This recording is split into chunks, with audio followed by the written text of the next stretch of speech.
Hey guys, Mike here, baseball collector, and it's been over a week since my last video, and the reason why is I was out of town. I was in Panama, the country, with my daughter and a bunch of other dads and daughters doing a mission trip with our church. It was a great time.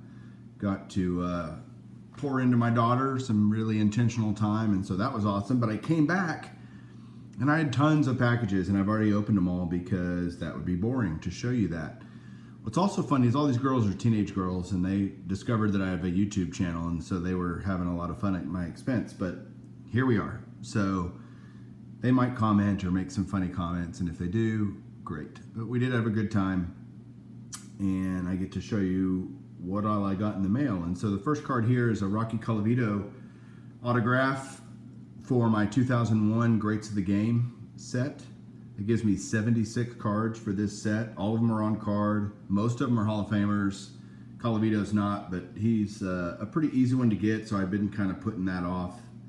So there that one is. Here we go, more.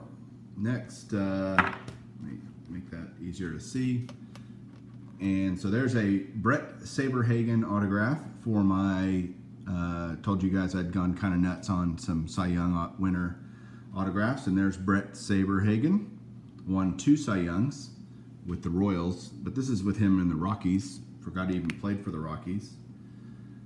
Then we've got Mr. Doug Drabek, who's looking really old in that picture, but he won a Cy Young as well. So that's the Leaf signature series. Both of the cards, Saberhagen and Drabek, are from the same set. Continuing with Cy Young winners, we've got Randy Jones with the San Diego Padres, and he did win it with the San Diego Padres, and I want to say in 77, maybe 79, something like that.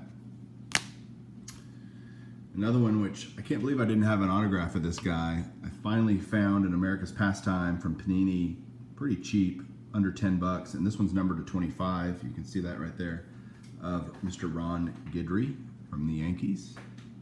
Great pitcher back in his day. Not necessarily a Hall of Famer, but certainly Hall of Very Good. Next is some PSA cards that I've picked up for my 1960 Topps set.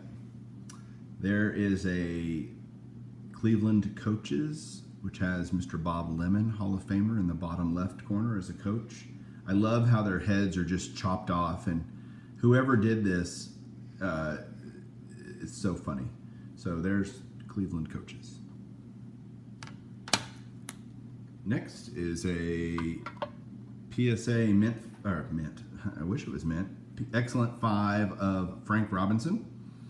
And pretty good looking card. You can see that it's pretty, miscut, kind of towards the top right, the upper right corner. Everything's kind of moved that way, bigger borders, bottom and left. But it's a PSA 5, and that's a pretty good grade. I think I paid $19.99 for this, so that's a pretty good price for Mr. Robinson. All of the Hall of Famers for 60 Topps are really expensive and high grade. Here's one in kind of another mid-grade, Mr. Stan Musial. Much better centering on here. It's kind of dinged bottom left corner, so that's what, takes this one down. But still a good card. Next are some Hall of Famers for my 1973 Topps set. This first one is the all-time total base leader, Hank Aaron, PSA 7. These are all replacements. I've already had all these, but usually in 5s or 6s. So these are just, I found these really cheap, and they had the new lighthouse holder, so I thought that would be kind of neat to show. So there's Hank Aaron.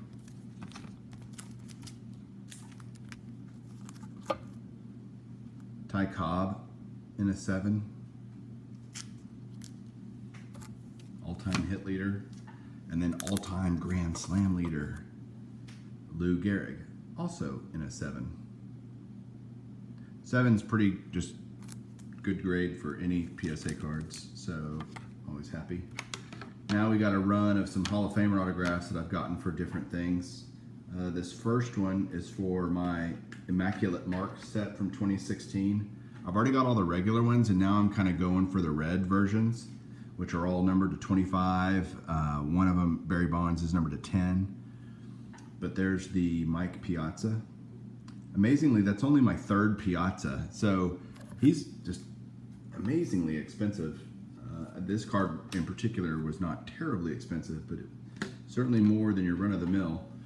Next, I got some 5 stars to show off.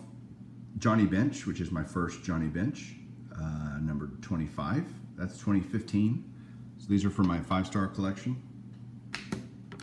Next is Frank Thomas from 2014, numbered to 50. All these are on card. I like his autograph. It's pretty just, the big F's are pretty neat, or the F and the T, I mean.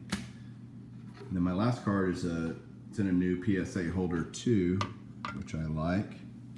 So that's a 2017 Topps Tribute purple autograph of Ivan Rodriguez.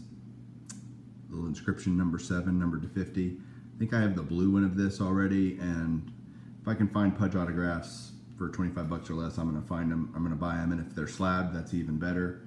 This one's a mint 9. There's no autograph grade, but I'm pretty happy with that card too. So there you go. A week away and bunches of packages, and that's what you get, is a whole lot of cards to show off. So I appreciate you watching. Hope everybody is having a good day and has a great weekend, and we'll talk to you soon. Keep collecting.